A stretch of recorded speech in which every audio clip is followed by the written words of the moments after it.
दोस्तों आज बात करते हैं पितृदोष के बारे में। जब हमारी कुंडली के नवम भाव में यानी भाग्य स्थान में सूर्य और राहु ये दोनों ग्रह एक साथ बैठ जाएं, इन दोनों की युति हो जाए तो ये माना जाता है कि पितृदोष का निर्माण हो रहा है। शास्त्र के अनुसार सूर्य तथा राहु जिस भाव में भी बैठ जाते हैं उस भाव के सभी फलों को नष्ट कर देते हैं। व्यक्ति की कुंडली में ऐसा एक दोष है ये जो इन सब दुखों को एक साथ देने की क्षमता रखता है। इसको बोलते हैं पितृदोष। ठीक है, तो इस दोष से सारी चीज़ें अव्यवस्थित हो जाती हैं, सारा हिसाब बिगड़ जाता है। अब पितृदोष के लक्षण बताता हूँ आपको। बहुत मेहनत के बावजूद व्यापार का ना चलना, घर में आय की अपेक्षा खर्च बहुत अधिक हो जाना, अपने आप पर विश्वास ना होना, कोई निर्णय लेने की क्षमता ना रख पाना और लोगों के विचार आपस में, घर के जो लोग हैं आपस में उनके विचार नहीं मिल पाते, झगड़े रहते हैं। विवाह का समय से ना हो पाना और विवाह हो जाता है तो वैवाहिक जीवन में दिक्कत आती है।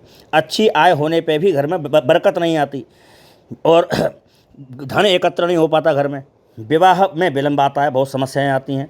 बहुत मेहनत के बावजूद व्यापार नहीं चलता, बात बात पर क्रोध आता है। संतान के विवाह में काफ़ी परेशानियां और विलंब होता है तथा मांगलिक कार्यों में काफ़ी दिक्कतें उठानी पड़ती हैं। अधिक परिश्रम के बाद भी थोड़ा बहुत फल मिल पाता है। बने बनाए काम को बिगड़ने में देर नहीं लगती। अब बताता हूँ कि पितृ होते कौन हैं। शास्त्रों में कहा गया है कि मरने के बाद भी जीवात्मा का अस्तित्व समाप्त नहीं होता, बल्कि वो किसी न किसी रूप में बना रहता है।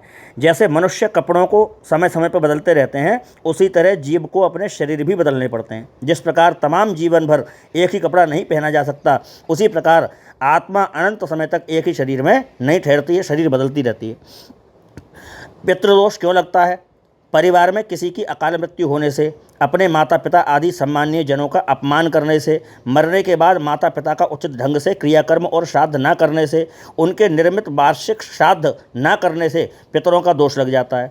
इसके फलस्वरूप परिवार में अशांति, वंश वृद्धि में रुकावट, आकस्मिक बीमारी, संकट, धन में बरकत ना होना, सारी सुख सुविधाएं होते हुए भी मन असंतुष्ट रहना, ये सब पितृदोष के लक्षण हैं। अब पितृदोष से मुक्ति के उपाय बताता हूँ आपको। ज्योतिष शास्त्र में पितृदोष से मुक्ति के लिए कई उपाय बताए गए हैं। इनमें सबसे आसान उपाय पंचग्रास उपाय है। पंचग्रास उपाय बता रहा हूँ आपको। विधि उसकी, पितरों के निमित्त भोजन बनाकर उसके 5 भाग कर लें और प्रत्येक भाग में जौ और तिल मिलाएं। अब प्रथम भाग गाय को खिला दें, दूसरा भाग कौवे को दे दें, तीसरा भाग बिल्ली को दे दें, चौथा भाग कुत्ते को खिलाएं और 5वां हिस्सा सुनसान स्थान पर रख करके आ जाएं और लौटते समय पीछे मुड़ करके ना देखें। ये उस जीवात्मा के लिए है। पितृदोष कुंडली में कब बनता है? ज्योतिष में पितृदोष का बहुत महत्व माना जाता है। प्राचीन ज्योतिष ग्रंथों में पितृदोष सबसे बड़ा दोष माना गया है। पितृदोष कुंडली में तब बनता है जब नवम भाव में राहु, केतु, शनि अथवा मंगल अपनी नीच राशि में बैठे हों, नवमेश के साथ इन ग्रहों की युति बन रही हो। इससे पीड़ित व्यक्ति का जीवन अत्यंत कष्टमय हो जाता है। जिस जातक की कुंडली में ये दोष होता है उसे धन अभाव से लेकर मानसिक क्लेश तथा अनेक प्रकार की दिक्कतों का सामना जीवन में करना पड़ता है। अगर आपकी कुंडली में पितृदोष है तो आपके जीवन में अशांति बनी रहेगी, नहीं तो इसका उपाय आपको करना चाहिए। पितृपक्ष के 15 दिनों में जो व्यक्ति अपने पितरों को श्रद्धापूर्वक अन्न जल भेंट करते हैं और उनके नाम से ब्राह्मणों को भोजन कराते हैं, वे पितरों के आशीर्वाद से पितृदोष से मुक्त हो जाते हैं। जो लोग पितृपक्ष में पितरों का श्राद्ध नहीं करते, उनकी संतान की कुंडली में पितृदोष लग जाता है और अगले जन्म में वो भी पितृदोष से पीड़ित होकर के कष्ट प्राप्त करते हैं। अब पितृदोष शांति के उपाय सुने। पितृदोष शांति के सरल उपाय निम्नलिखित हैं।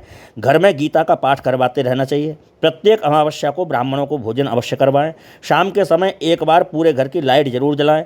सुबह शाम सामूहिक सब परिवार के लोग इकट्ठे होकर के घर में आरती करें सुबह शाम प्रतिदिन। महीने में 1 या 2 बार उपवास करें। घर में हमेशा चंदन और कपूर की खुशबू का प्रयोग करें। अब बताता हूँ दोस्तों आपको देवदोष के बारे में। ज्योतिष के अनुसार देवदोष पिछले पूर्वजों बुजुर्गों से चला आ रहा है, जिसका संबंध देवताओं से होता है। गुरु और पुरोहित तथा ब्राह्मण विद्वान पुरुषों को इनके पिछले पूर्वज मानते चले आ रहे हैं। उन्होंने उनको मानना छोड़ दिया अथवा वो पीपल जिस घर पे जहाँ वो पीपल पे निवास करते हैं, जो हमारे पूर्वज हैं, उसको काट दिया तो उसमें देवदोष पैदा हो जाता है। इसका असर औलाद तथा कारोबार पर विपरीत होता है। इसका संबंध बृहस्पति तथा सूर्य से होता है। बृहस्पति नीच, सूर्य भी नीच राशि में हो, बृहस्पति भी नीच राशि में हो, ऐसे ग्रहों में हो तो ये दोष उत्पन्न हो जाता है। देवदोष से मुक्ति के उपाय बताता हूँ। देवदोष से मुक्ति का उपाय यही है कि फिर से कुल देवी देवता और कुल धर्म का पालन करना प्रारंभ कर दिया जाए और उत्तरमुखी मकान में रहें। कहीं पर भी एक पीपल का वृक्ष लगाकर उसकी सेवा जरूर करें, कहीं पार्क में या कहीं भी एक पीपल का वृक्ष अवश्य लगाएं अपने जीवन में और उसकी सेवा करें, देखरेख करें। इसके अलावा घर में कभी कभी गीता का पाठ आयोजन करते रहना चाहिए। तो इन उपायों को यदि आप करेंगे तो पितृदोष से आप मुक्त हो जाएंगे। कलयुग में पितृदोष बहुत खतरनाक चीज़ है और अमावस्या पे पीपल के पेड़ पे दूध तो अवश्य ही चढ़ाएं। हर अमावस्या को ये नियम बना लें, पीपल पे दूध चढ़ाएं। इससे तात्कालिक रूप से पितृदोष में थोड़ी सी शांति मिलेगी। हर हर महादेव।